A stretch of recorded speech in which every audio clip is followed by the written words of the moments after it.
discusión el enfoque Capabilities de C. y Nussbaum y las conceptualizaciones de pobreza formuladas por Oscar Timir, Peter Dawson, Ravalion y Ale Jardines. Todos estos autores y autoras han tenido una influencia muy importante en la CEPAL, en el Programa de Naciones Unidas para el Desarrollo, en la OCDE, en la Unión Europea y en el Banco Mundial, por lo que este debate es el más importante a nivel internacional. Desmenuza estas definiciones reformulándolas en cómo definen la carencia y el propósito que reflejan el nivel de vida. Y concluye que en mayor o menor medida estas definiciones tienen una visión pobre de la pobreza al mutilar el conjunto de necesidades a algunas necesidades, regularmente solo a las alimentarias, reducen los recursos solo a poseer objetos, como si el ser humano no realizara actividades para satisfacer sus necesidades, y en las fuentes de bienestar se consideran regularmente solo ingresos mínimos. Este análisis detallado lo expone en lo que él llama el mapa de la economía política de la pobreza. A partir de ello, Bollini concluye que la pobreza económica debe ser analizada de forma bidimensional, en el ser y en el estar, que no puede ser reducida al núcleo de las necesidades porque las capacidades tienen un rol fundamental. Reconoce así que el ser humano tiene una dimensión activa. Este núcleo de necesidades y capacidades no son estáticas, ya que se desarrollan de forma continua y deben tener condiciones para su satisfacción y aplicación. Comprende que los recursos no son un medio para sobrevivir, sino deben analizarse en perspectiva histórica del futuro, porque son el primer eslabón para lograr el florecimiento humano. Las bases negativas expuestas en el primer capítulo, con la crítica interna y externa, darán tres grandes contribuciones al debate internacional: el MMI, la tesis crítica y su primera formulación sobre el ser y el estar de la pobreza económica. Capítulo 2, la siguiente, por favor. Bases positivas, antropología filosófica marxista. La pregunta sustancial que abre el capítulo 2 es: ¿cuáles son los elementos constitutivos del ser humano? Bollini, siguiendo de cerca la obra de George Marcus en Marxismo y Antropología, pone de relieve que el ser humano requiere de su actividad vital, es decir, del trabajo. El proceso de trabajo libre y consciente, desde la perspectiva del materialismo histórico, es lo que distingue al hombre del animal, y de ello depende su propia existencia. Ese trabajo vital le permite al ser humano la ampliación de medios de producción en su consumo y utilización, ampliar la capacidad de producir valores de uso donde plasma su conciencia y la objetivación del trabajo, el desarrollo constante de sus capacidades y de su sistema de necesidades. Es decir, a través de su actividad vital, el hombre dejó de ser ese ser primitivo en la infancia de la humanidad. Otros rasgos esenciales del ser humano es que somos un ente social y consciente universal. En la medida que este proceso vital se da en colectividad, es el conocimiento acumulado de este proyecto histórico lo que abre paso al porvenir. Un cuarto elemento que constituye la esencia del ser humano es la libertad, que es capaz de dominar las fuerzas de la naturaleza externa y de la naturaleza interna. Abro cita: la libertad es el desarrollo de la creatividad humana, de las fuerzas esenciales humanas que rebasan las barreras y se convierte en fin de sí mismo. Cierro cita. Desde mi punto de vista, este capítulo 2 es fundamental a la hora de explorar los elementos que conforman la esencia del ser humano, porque al colocar la comprensión de las necesidades y capacidades en el terreno de la antropología filosófica, se abre un debate de frontera con las posiciones economicistas, cuando éstas insisten que estudiar la pobreza debe hacerse desde la perspectiva de la sobrevivencia animal, de tener solo acceso a una canasta de elementos crudos para sobrevivir, como lo estipula el Banco Mundial. Con estas perspectivas, se condena al ser humano del siglo XXI a ser un ser primitivo. Es negarle el acceso al desarrollo histórico material del sistema de valores de uso, de necesidades y capacidades del cual forma parte. Los seres humanos deberían tener el espacio adecuado del despliegue libre y multilateral del desarrollo de sus necesidades y capacidades. La otra conclusión importante es que las necesidades y las capacidades tienden a la humanización a través del trabajo vital del hombre. No es lo mismo, haciendo una referencia muy conocida de Marx, la carne que se consume cruda que cocinada y consumida con cuchillo y tenedor. Las necesidades, capacidades, además, tienden a la universalización. Aquí habría que decir que al capitalismo cínico le encanta argumentar que en pro del progreso sí se puede planetarizar la industria, se puede planetarizar la sobreexplotación de la fuerza de trabajo o la crisis ambiental, pero que el acceso al sistema de valores de uso, eso sí no puede ser universal, y que tampoco puede ser universal el desarrollo y aplicación de las necesidades. que los pobres se conformen con vivir en el siglo XXI sin formar parte del siglo XXI. Por supuesto que no.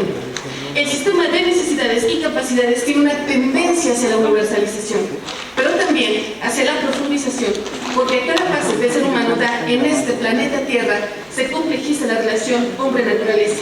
Y por último, tiene la extensionalidad, porque somos el resultado de un desarrollo constante en la relación necesidad-capacidad. Por ello es tan importante la argumentación del capítulo 2. La siguiente, por favor.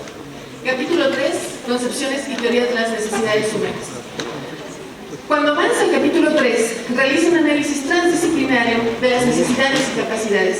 A contracorriente de las visiones tradicionales, que insisten en ver solo las necesidades desde un punto de vista económico, Volvinik se plantea una empresa gigantesca.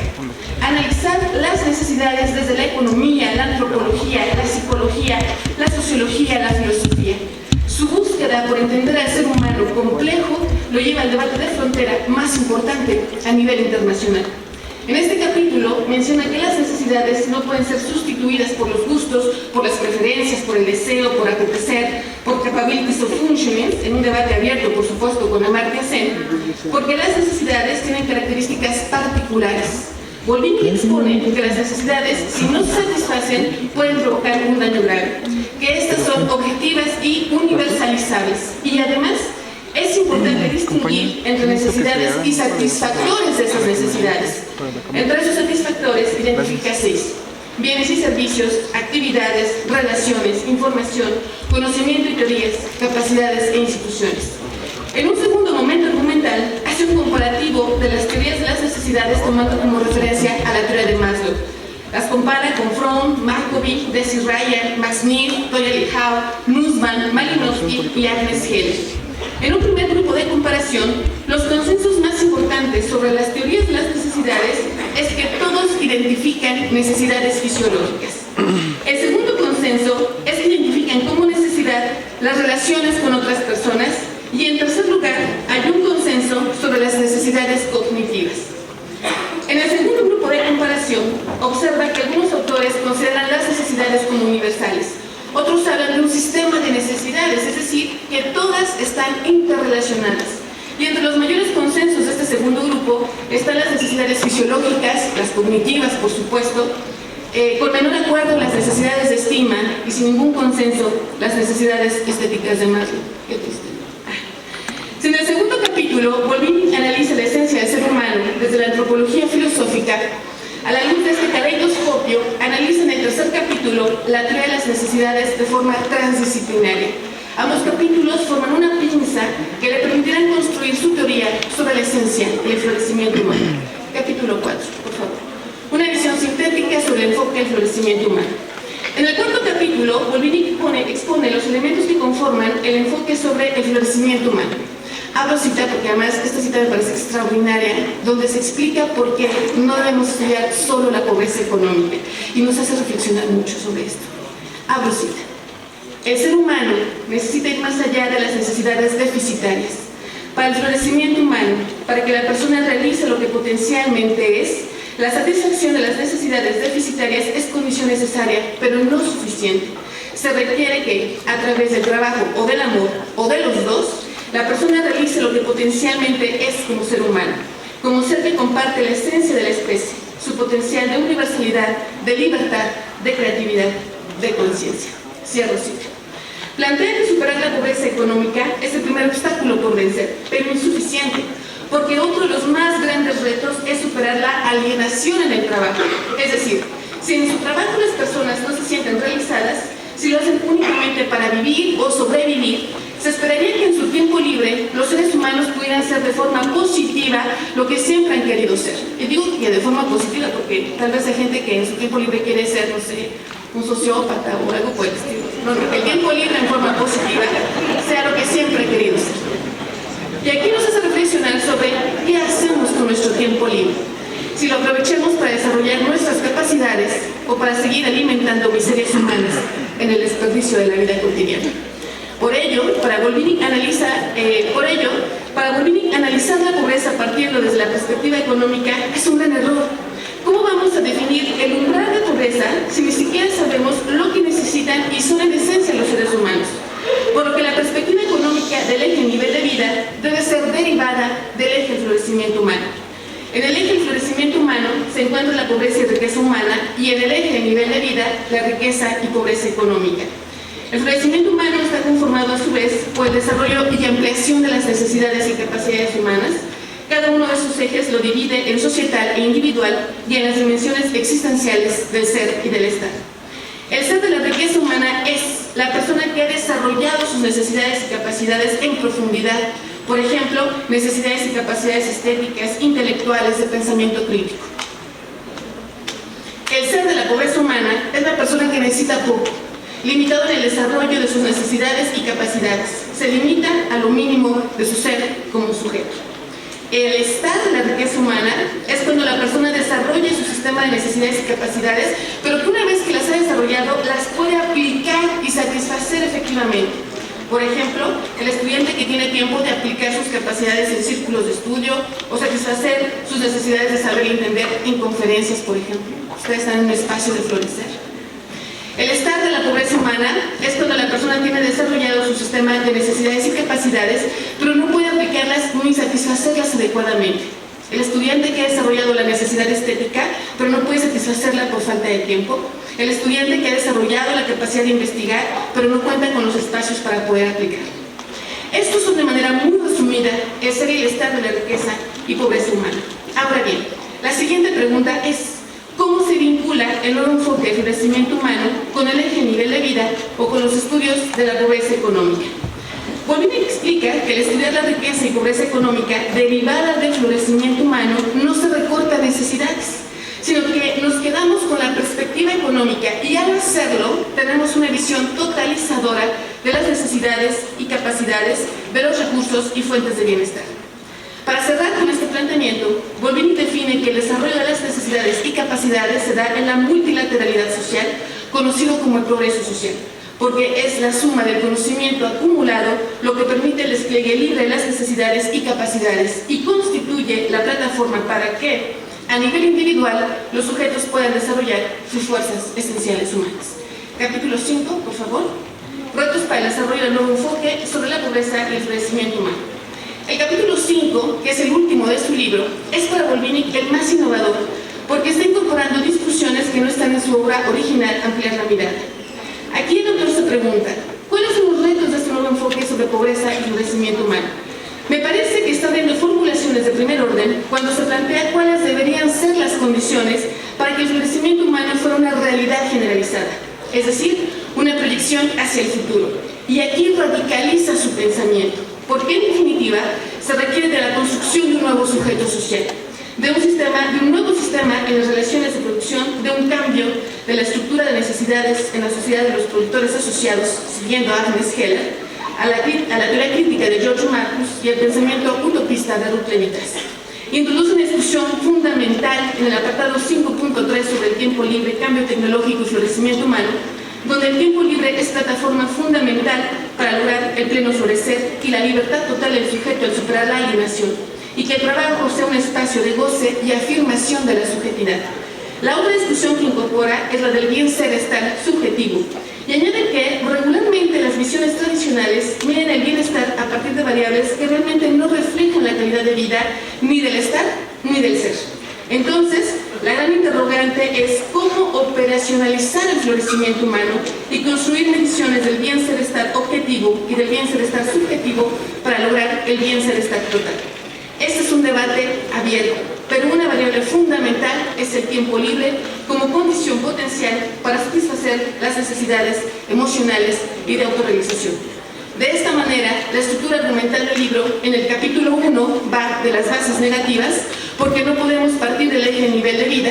En el capítulo 2 y 3 recorre las bases positivas, la esencia del ser humano desde la antropología filosófica y la teoría de las necesidades humanas, que abre camino al capítulo 4 del nuevo enfoque sobre el florecimiento humano y cierra de forma extraordinaria en el capítulo 5, radicalizando su pensamiento, en donde la utopía para lograr el florecimiento humano no es una abstracción, sino una concreción a partir de la conquista del tiempo libre, la transformación en las relaciones sociales de producción y la conquista de la técnica planetaria. Para concluir, me gustaría decir que el florecimiento humano no es solo teoría, sino praxis en el aquí y en el ahora, porque nos convoca a la transformación de la subjetividad en la vida cotidiana, no solo para reflexionar sobre la pobreza económica, sino para lograr la riqueza humana total. Muchas gracias.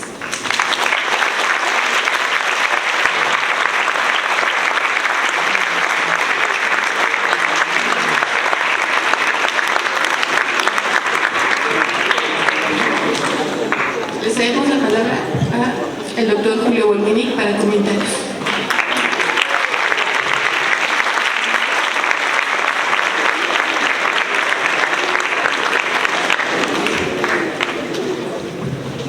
Bueno, pocas veces en mi vida he estado tan emocionado como estoy ahorita.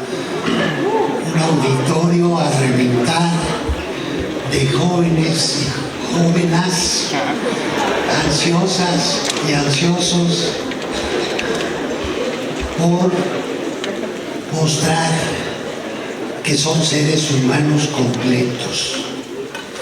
Hoy leía un libro de un biólogo que se llama Edward O. Wilson, lo venía leyendo en el camino hacia acá, leí unas pocas páginas, en el que dice que la esencia humana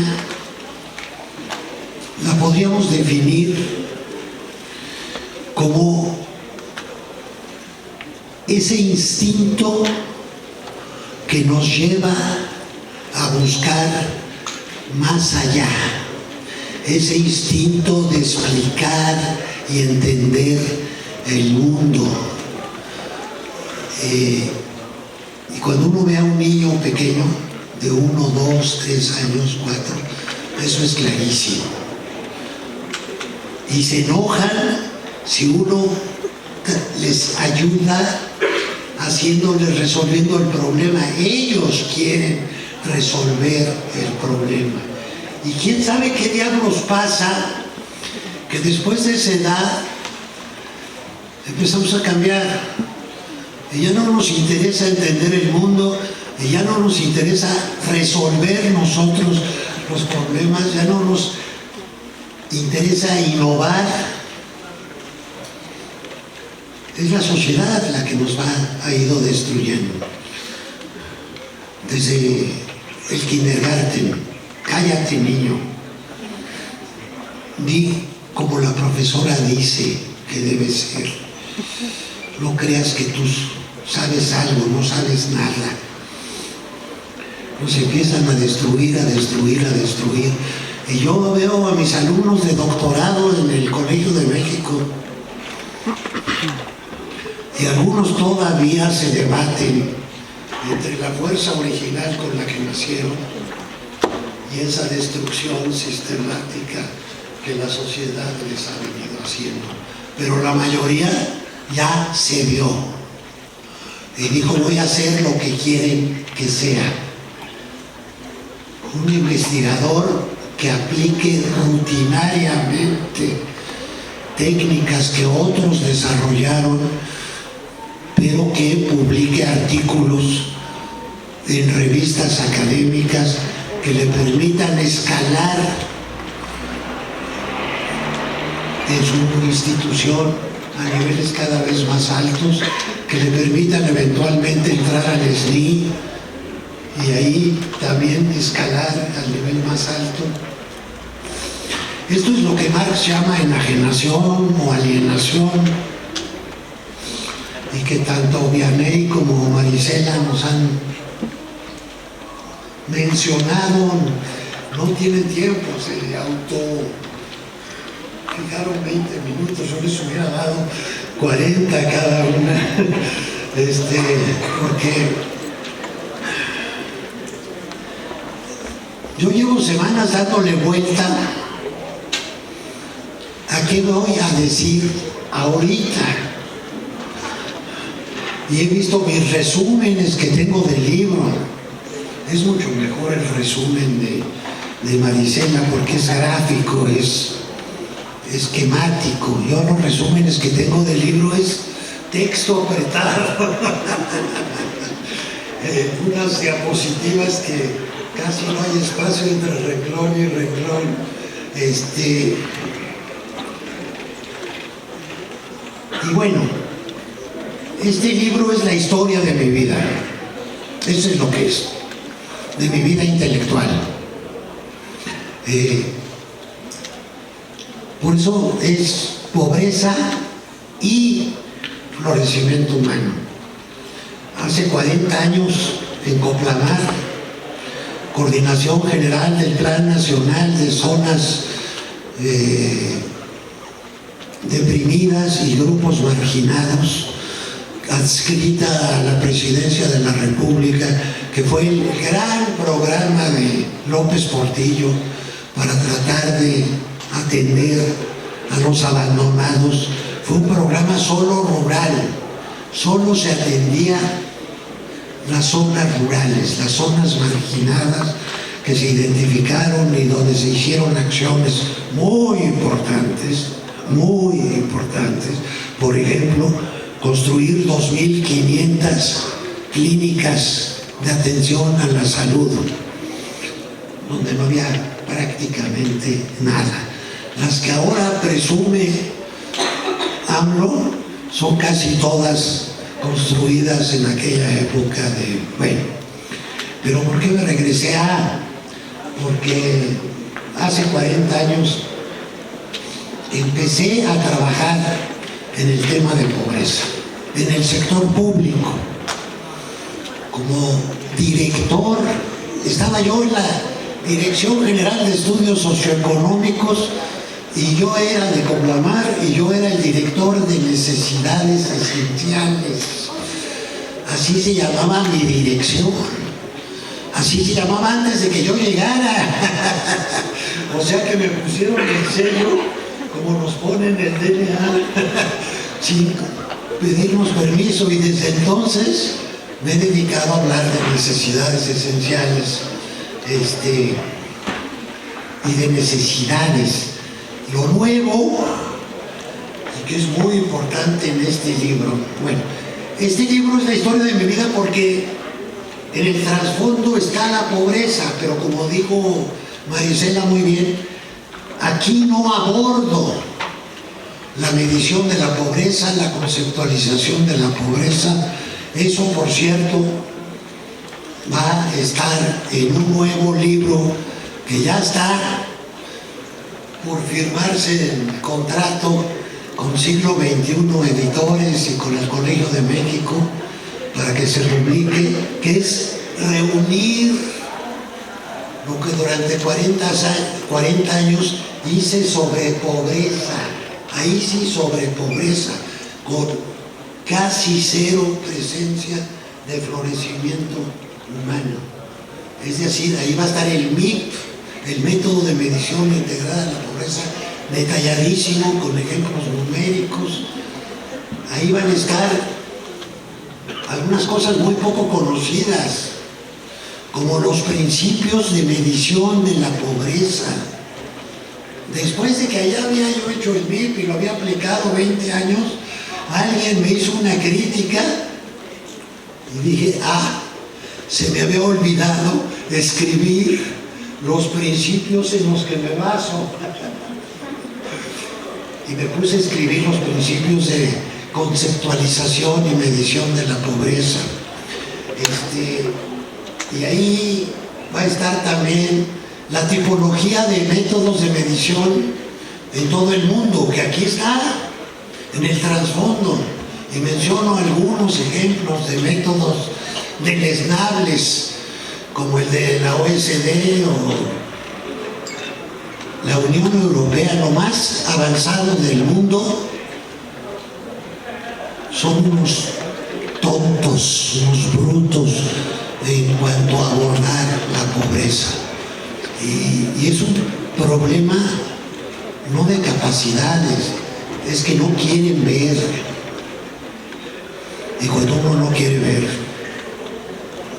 no ve por más que se lo restringen a los ojos. En la tipología de métodos de medición de la pobreza, que ya la he publicado muchas veces, pero ahora es de nuevo para que esté junto. Al principio estaban separados, de nuevo para que esté junto con el MIP, que también estaba separado. El MIP no tenía una publicación. Marisela ha sufrido mucho eso porque no tenía una publicación reciente después de la de 1999 en que explicara con detalles, con fórmulas, con ecuaciones cómo se mide el MIP. Aquí va a salir, el libro estará el año que entra circulando, también se va a publicar en inglés porque pues quiero que esos del primer mundo tan soberbios que nos miran con desprecio hacia abajo digan,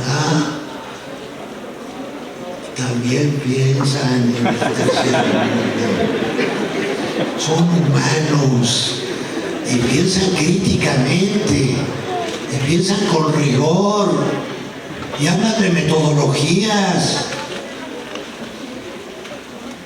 y nos muestran que nuestras metodologías no sirven y que ellos tienen mejores. América Latina siempre ha estado un poco en la vanguardia en el tema de medición de pobreza, pero créanme, sin modestia falsa, el MIP es el mejor método de medición que existe en el mundo. Y no solo porque, como dijo Marisela, tenga la dimensión tiempo. Por cierto, lo que comentaron las dos me sorprendió mucho y me sorprende mucho. Yo hubiera esperado que con el MIP las feministas del mundo y en particular las de México, porque un error mío fue publicar siempre en español y cuando uno quiere que lo escuchen, incluso en nuestros países, tiene que publicar en inglés. Así somos de malinchistas.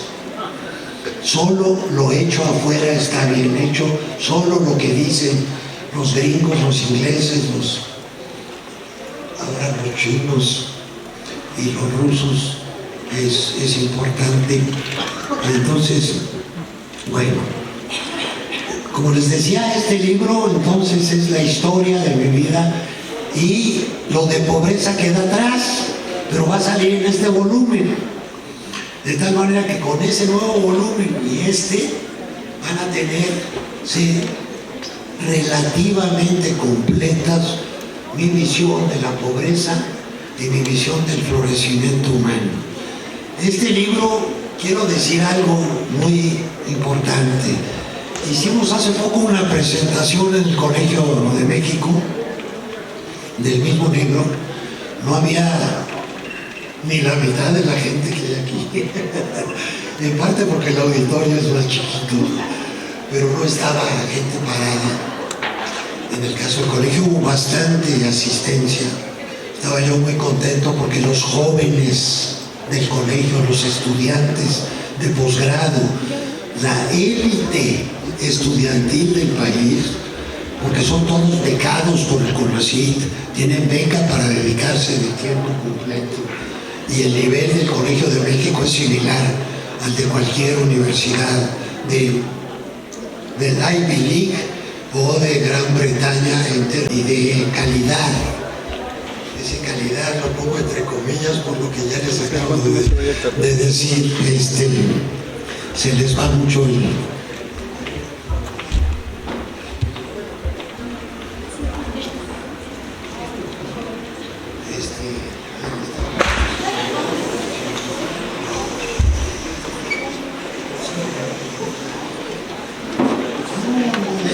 Voy a seguir hablando un poquito más porque estamos aquí aclarando.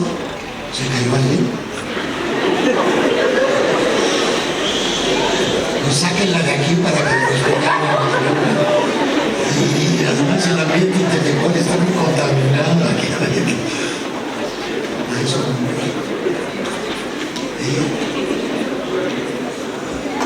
Bueno, perdón.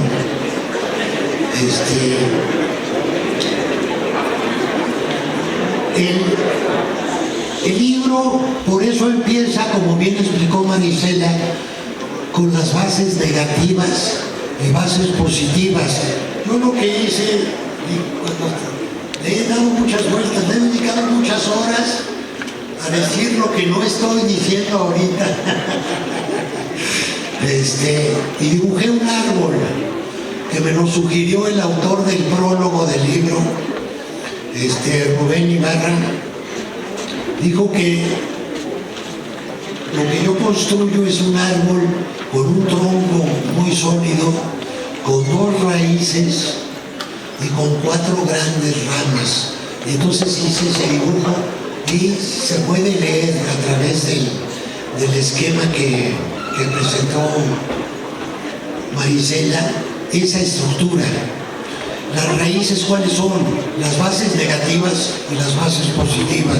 El tronco, que es mi enfoque de florecimiento humano. Pero también ahí está pobreza. Y acuérdense, como lo dijeron ambas, que hay pobreza humana y pobreza económica. Y que esa distinción parece muy sencilla y muy obvia, pero es un salto gigantesco. Es un salto gigantesco. Slim puede ser pobre humanamente. Y algunos muy pobres económicamente pueden ser ricos humanamente. Son muy pocos los casos, porque la pobreza mata, porque la pobreza destruye, porque la pobreza obsesiona, porque un padre de familia o madre de familia obsesionado por qué les voy a dar de comer mañana a mis hijos, es un ser humano que es muy difícil que se desarrolle, que crezca, como decía Abraham Maslow. Bueno, entonces el tronco es ese, y luego las 4 ramas son las que presentó en 4 cuadritos que estaban abajo Marisela, que son el tiempo libre y el cambio tecnológico, la mirada al futuro, donde entra teoría crítica y pensamiento utopista, y el bienestar subjetivo y objetivo. Cuando yo ya estaba muy avanzado este libro en realidad es mi tesis doctoral publicada tardíamente, pero como digo aquí mismo, es más y es menos que la tesis doctoral. La tesis doctoral la estuve revisando ayer para estar seguro de lo que les voy a decir. Son 700 cuartillas de tamaño carta a renglón seguido. Es un libro de 600 páginas con este formato, y por eso no lo había publicado, y porque a pesar de que ya tenía las autorizaciones para ser publicado como libro, decía yo, falta la joven Agnes Heller, que tiene una teoría de las necesidades muy interesante, que está en los esquemas comparativos que mostró Marisela. Me falta Bronislaw Malinowski, un antropólogo social que tiene una teoría sobre las necesidades humanas, y como me faltaban cosas, me puse a leer y a escribir, y tengo textos muy largos de todos estos autores que fui estudiando, pero fui posponiendo. Después, no voy a tardar más de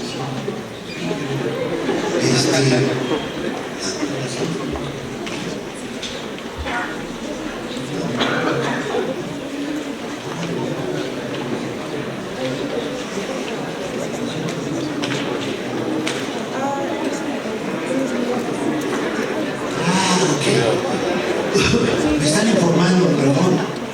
No sabía que a las 5:30 esto se acabó.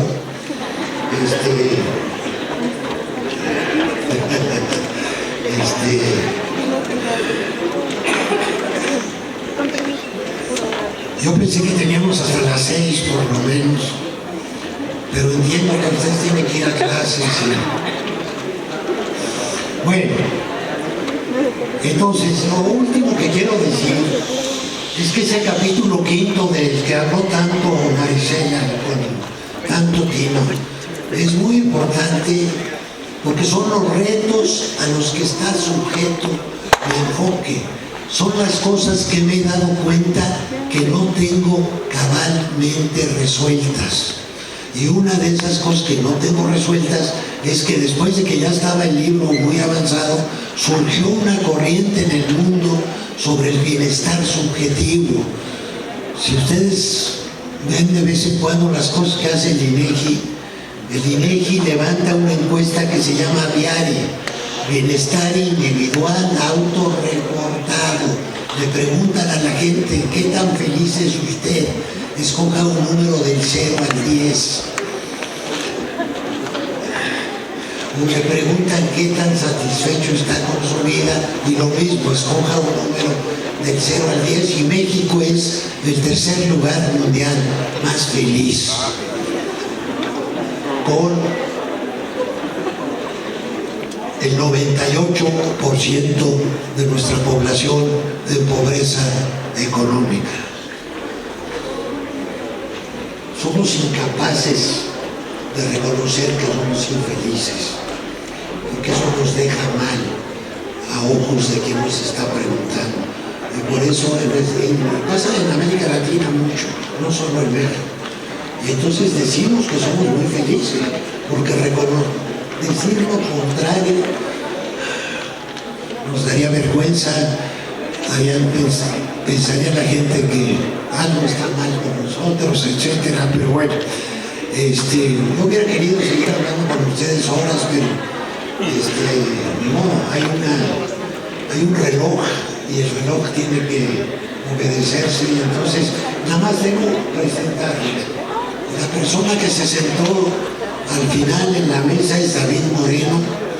David Moreno es el director de Ítaca, de Editorial Ítaca, es la que hizo el libro con convenio con la Universidad Autónoma de Zacatecas, que es como mi tercera alma mater. Voy muy seguido allí, me quieren mucho y tienen un auditorio, bueno, que no se parece a esto porque es ni más ni menos que el Teatro Calderón, que es una belleza arquitectónica del siglo XVII o XVIII. Bueno, ellos dos sacaron el libro y quería que conocieran a David. David, ¿tienes libros a la venta afuera? ¿Cómo nos estás dando? ¿Sí? Me da la buena noticia, David. Habíamos acordado que se iba a vender a 150 y me da la buena noticia que el libro está a la venta en 100 pesos.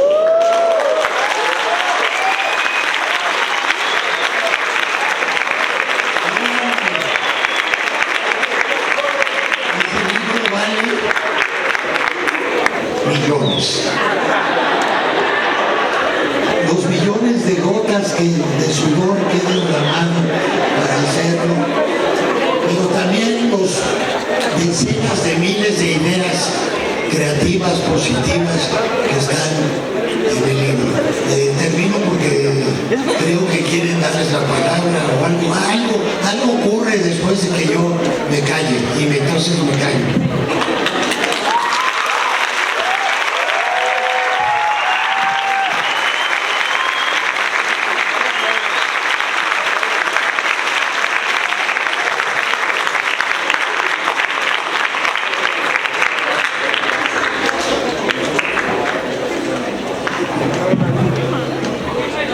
Pues sin duda una serie de reflexiones y aportaciones que tendremos que dar seguimiento.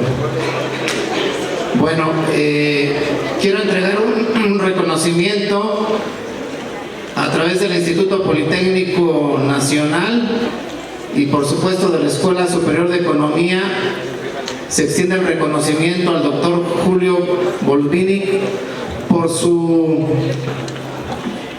invaluables aportaciones al estudio de la pobreza y el fortalecimiento humano, que contribuyen de modo muy importante al desarrollo del pensamiento crítico del siglo XXI.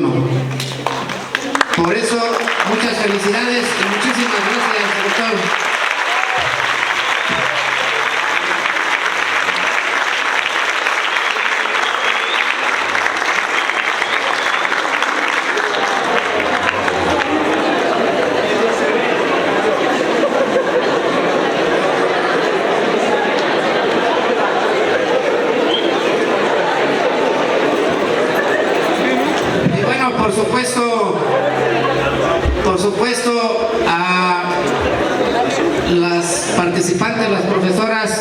Marisela Cruz Mesa por sus comentarios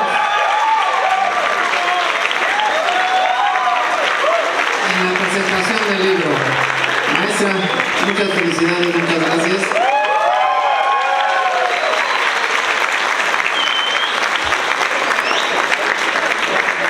De igual forma, reconocimiento a la maestra Vianey Ramírez Siles por su participación en los comentarios del libro.